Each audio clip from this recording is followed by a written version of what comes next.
Obviously, there is still one big-time free agent that we are waiting on when it comes to the Mets with the ongoing Carlos Correa negotiations. But beyond that, is there anything left for the Mets to do in free agency this offseason? I'll discuss that on today's edition of Locked On Mets. You are Locked On Mets, your daily New York Mets podcast. Part of the Locked On Podcast Network, your team every day.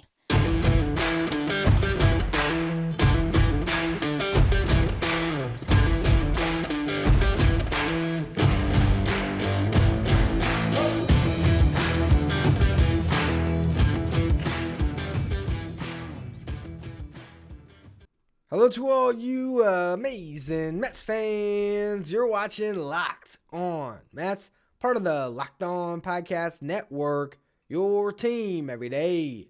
I'm your host, Ryan Finkelstein. If you want to find any of my work, follow me on Twitter at FinkelsteinRyan. You can also find some of my writing at justbaseball.com, where I work as the managing editor.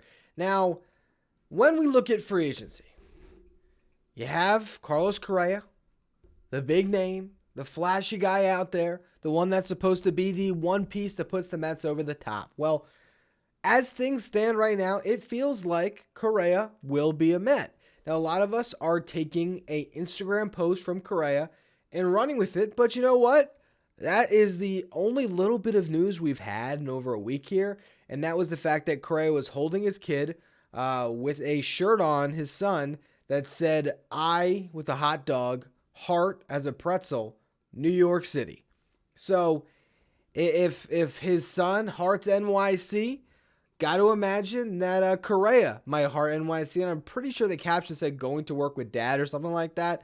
So I think Correa is alluding to something here, and I imagine we're going to get some resolution on this at some point this week. But in the meantime, let's look beyond that.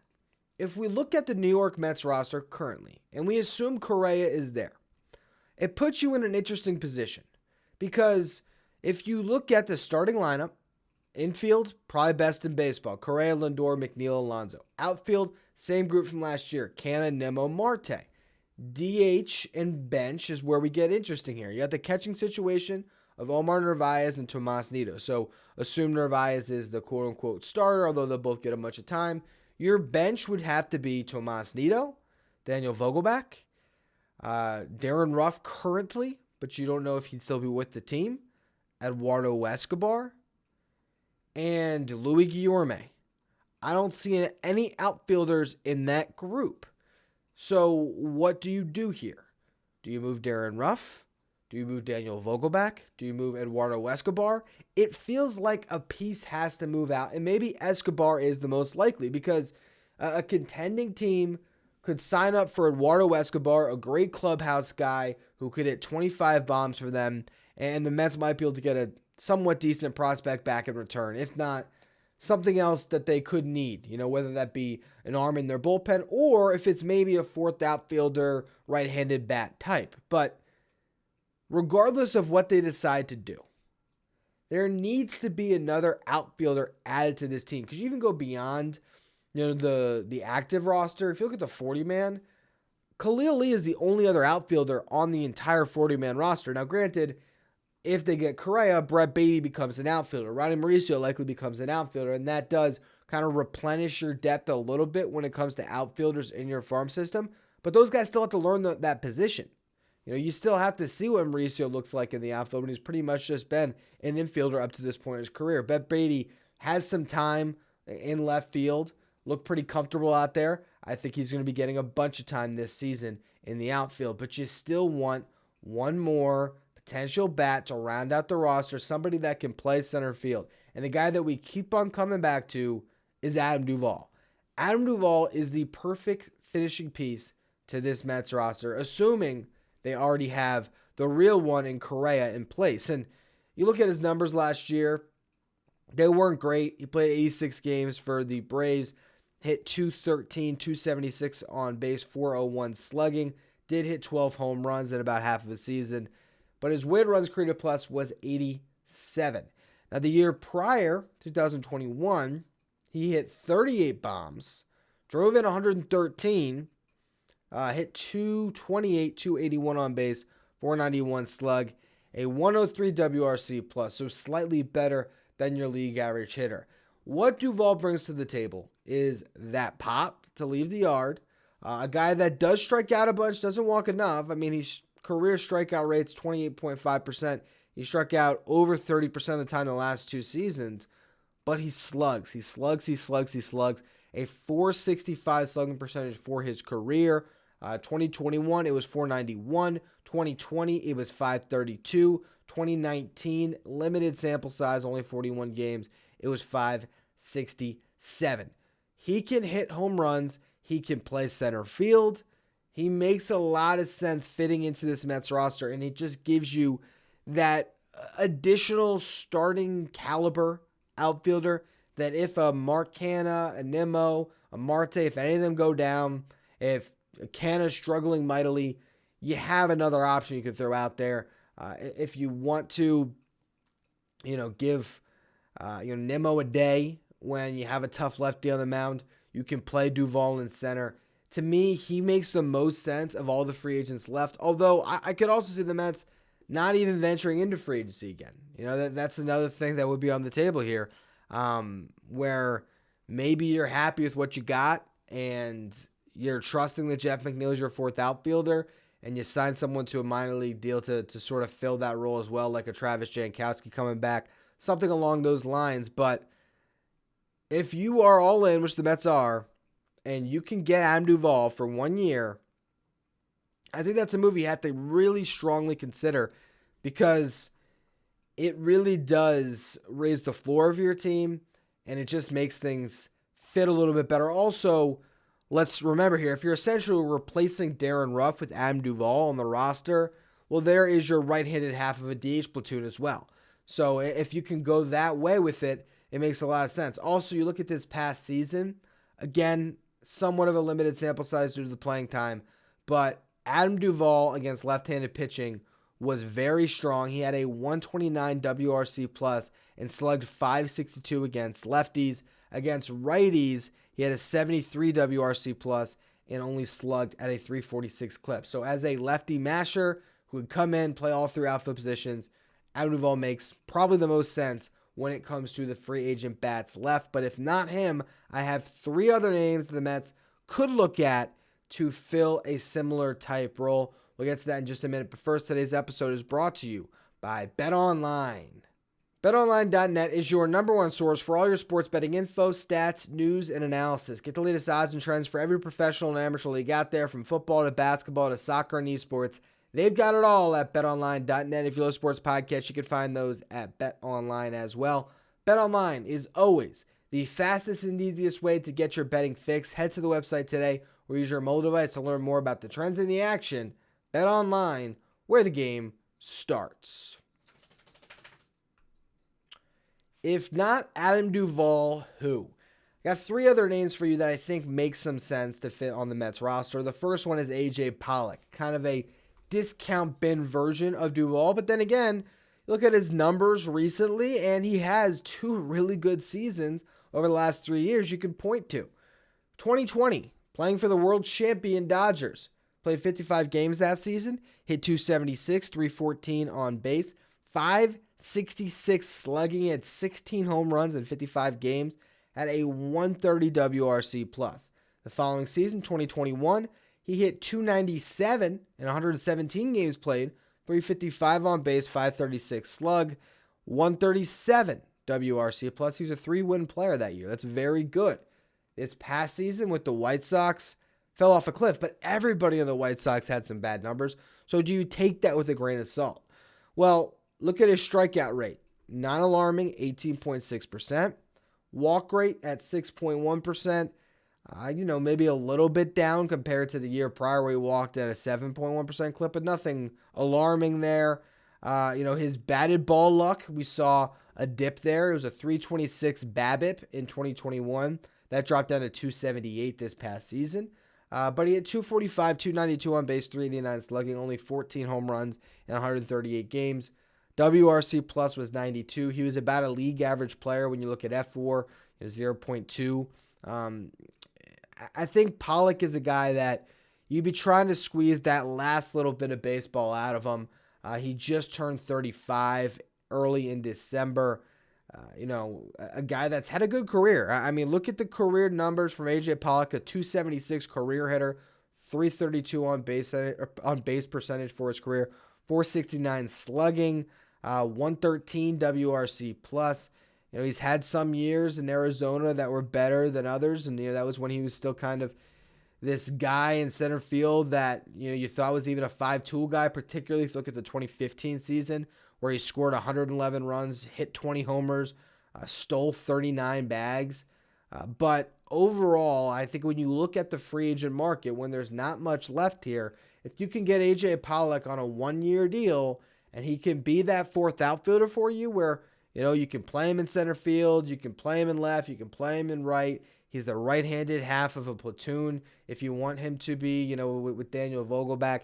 Again, I think Adam Duvall just brings a little more pop, and that's why I like Duvall more. But you can certainly make the argument that, throughout his career, Pollock has been the better player. Now, looking at his numbers against left-handed pitching, another reason why I like him as an ad here, he had a 161 WRC plus this past season. He hit 286, 316 on base, 619 slugging percentage, so very, very good against lefties. He hit 11 of his 14 home runs against left-handed pitching, so I do like Pollock in that role as well. I just think Duvall maybe slightly ahead. Now, beyond that, what else is out there? Brian Anderson is an interesting fit. I think if you get Correa, a little bit less so, but if you don't, like Brian Anderson is kind of what, 5 years ago he was what Brett Beatty is supposed to be the Mets for the Marlins. Like he was that type of a prospect. Maybe not quite as highly regarded when it comes to top 100s, but a really good player that had a good start to his career. You look at 2018, 2019, and 2020. The WRC plus numbers were strong, 113 in 2018, 114 in 2019, 120 in 2020. And they've fallen off the last 2 years, 98 and 90. As a career hitter, 256 average, 341 on base, 410 slug, 107 WRC plus. That's pretty solid. But you look at his last couple seasons, it hasn't been as good. Only hit 15 home runs over the last 2 years. Struggled a little bit to stay on the field. But he's got a cannon of an arm. So if you are able to put Starling Marte back in center field in a pinch, or even Mark Canha, you have a guy whose defense in the outfield I think would be okay. That arm is great in right field. You can also play him in left field when you needed to give Canha a day, something along those lines. Can play some third base for you.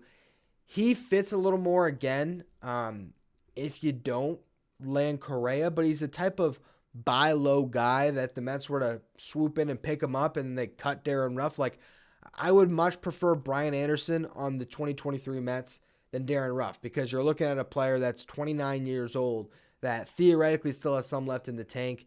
You look at his savant numbers and, he still hits the ball pretty hard. The walk rate is okay. I mean, he's still walking over the last 3 seasons at close to a 10% clip.